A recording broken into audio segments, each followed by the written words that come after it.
So let's go ahead and explore what I feel like is the most surefire way to gain distance, okay?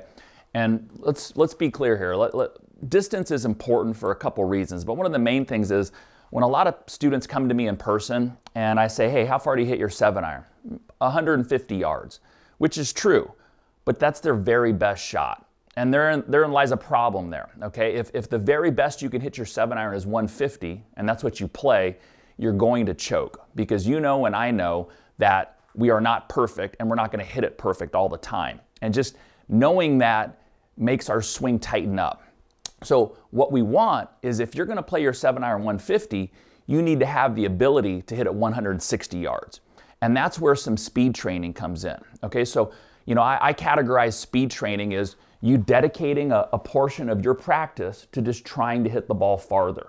Not trying to worry necessarily about direction or even solidness of contact. You're actually just trying to go to a place where you challenge and test your body in a way to where you're swinging that much faster, and not every time, but maybe 1 out of 3, 2 out of 3 even, you're hitting it 10, 15 yards farther with your clubs, okay? And then from there, the goal is not go out and just necessarily play that, but to know I have a little in reserve, I have a little in the bank, right? I can hit my 7-iron 165 yards, but I'm going to play at 150 or whatever our numbers happen to be. I guarantee it'll make you a better, more confident player. Okay, so let's talk about some ways to go ahead and do that to speed up our swing so we can start hitting the ball farther. So the easiest way to go about doing this is to speed up the pace of your backswing. Okay, and I know that can sound very strange, right? How many times have you told somebody or somebody told you you swung too fast? Okay, but I'm here to tell you that I measure almost every student that comes through my doors and their tempo is too slow. If you would just spend some time looking at the best golfers in the world, using some technology that will show you exactly how fast the swing is moving, which we're going to do some of that today. Okay, but just to get started with some drills to get you to swing the club back faster, will instantly start to transfer to two big things, right? When I swing the club back faster, one of the first things that happens is my backswing actually moves to a more consistent plane.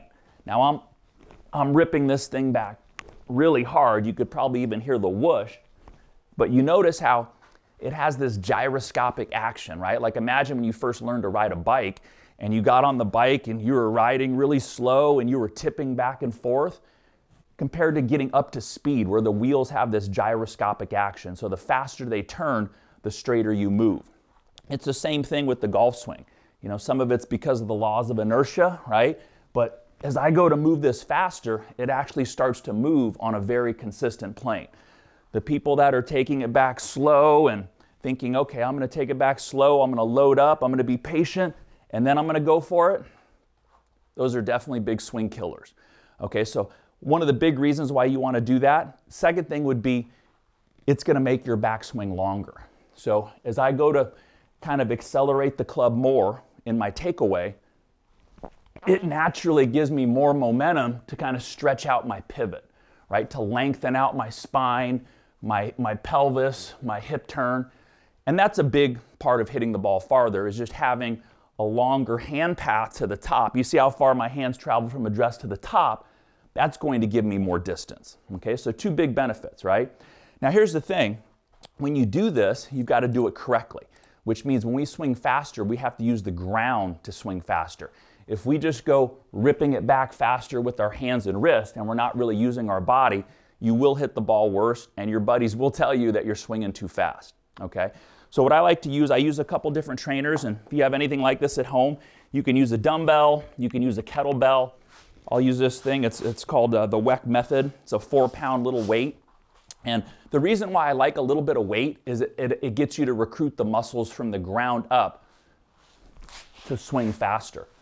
This has like some BBs in there, but I can really feel my body starting to be challenged to go to the top. If I was using a kettlebell or a dumbbell, just hold it out in front of you. I don't only use one hand with this. Back to the top faster. Back to the top faster. This one is 8 pounds, so a little heavier than the other one. Both feel fine, both feel great. It's obviously different compared to grabbing a 1-pound club, okay? Now with this club, I could rip it back really fast with my hands and arms. I still want to get that sensation of the ground up. I'm using the big muscles in my, the back chain of my glutes, my hamstrings, my legs to wind up and rotate back to the top. Last method, it's very effective. I use these furniture sliders. If you don't have furniture sliders, no big deal. You just use some paper plates. They work every bit as good. So what I'll do is I'll get on there and just kind of starting with the body first, but in order to go faster, you cannot bear down and try to really grip the ground and load up. You actually have to be light on your feet. Think of like a boxer in the ring, right? Moving to throw punches. You don't want to stand there like this. So I see a lot of that with people when they set up to hit a ball hard. They get this look of like they're bearing down and they're bracing. It's like, we don't want that. We want to stay nice and supple, nice and free. And then you can see how I'm letting my body go back faster, through faster. So what happens when I'm on these, they just kind of scissor. So my lead foot goes forward, my trail foot goes back. That creates some rotation. And I'm doing it in a way to where I'm staying very light. I'm not moving in a way to where I'm just taking this top half, winding it up slowly, waiting to explode on it. That feels powerful, but trust me, it's not, it doesn't work. Okay, and then the last method is going to be I use some of these wearables. This one is called DeWiz, right? And what it does is it calculates my tempo consistently so I can see what it is on a consistent basis day in and day out. So let me grab my phone. So, these wearable technologies are so amazing. This thing does many different things, but one of the great facets of it is it records your tempo every time you swing.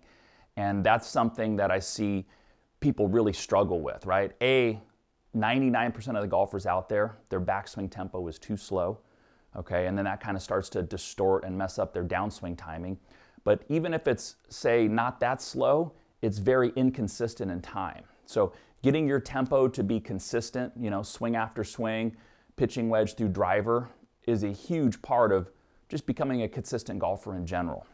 So with these technologies, you can kind of get a better sense of what that's like.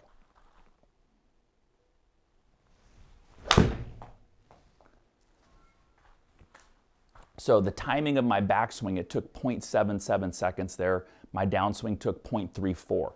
So in total, from the start back down to impact, took 1.11 seconds. Normally, tour average is around 1 second. Rory McIlroy is around 0.93, right? So that gives you a good sense. Even mine is a little bit slow, right? But I'm not quite in peak golf shape right now to confess something to you. But these technologies will help you track that swing after swing, and you can kind of start to discover what is my best tempo. You use some of these little products at home with some of these weights to kind of train yourself doing it correctly. You grab something like DeWiz or anything that kind of helps you track your tempo, and then you start to take it out on the golf course. But remember, in order for this to work, don't worry if the ball's not going straight at first. This is speed training. You're just trying to push your body, right? It's over speed training. We're going to go faster than we've ever gone. You're going to for sure hit some bad shots. Don't be discouraged, because remember that the long-term goal is I'm just going to gain some speed, I'm going to gain some athleticism, I'm going to gain some range of motion, I'm going to gain a little more of that gyroscopic action to where my club stays on a more consistent plane back and through. That's going to be the thing that we really need to do. Okay, and then just last way that you can work on your swing at home at any time, we're going to show you that next. So the last way to work on your tempo is very simple. Just go get some footage off of YouTube of your favorite golfer. Fred Couples, Tiger Woods, this is Rory McIlroy, right? Adam Scott. And just sit there and go, okay, I'm going to swing along with their tempo. I can see him in the background here. Boom. And I can feel the timing of Rory's golf swing. And I guarantee you'll be surprised. It's a little bit faster than most of you think. Not just him, but even Fred Couples. Everybody thinks him or Ernie Els are slow. They are not that slow once you actually start to swing along with them. You don't even need a club necessarily. You could just move your body, but feel the ground and then right off and go. Really important as you do this that you're doing it from the ground up. We're not just ripping our arms and hands faster, right? That'll lead to some destruction. So I've got a little better feel of what that what that timing feels like, take it out onto the golf course, take it out onto the driving range, and start to kind of push the envelope a little bit. But in a healthy way, right? You're gonna hit some stinkers at first, but your goal is, let me hit it 10 yards farther than what I think my iron averages are, right? Let me hit my driver 10 yards farther, let me hit my 7-iron 10 yards farther. Okay, and then you'll feel a lot more secure when you go out there and you have to hit your 7-iron 150 yards because you know you've got 160 in the bag. And that's a huge thing. It helps relax us, it helps us swing more at ease because we know we've got a little bit in the tank. We're not playing right at our capacity, right at our limit. All right, so go out there, check out some of those things. I love this swing trainer. There'll be a link below if you're interested in looking into it.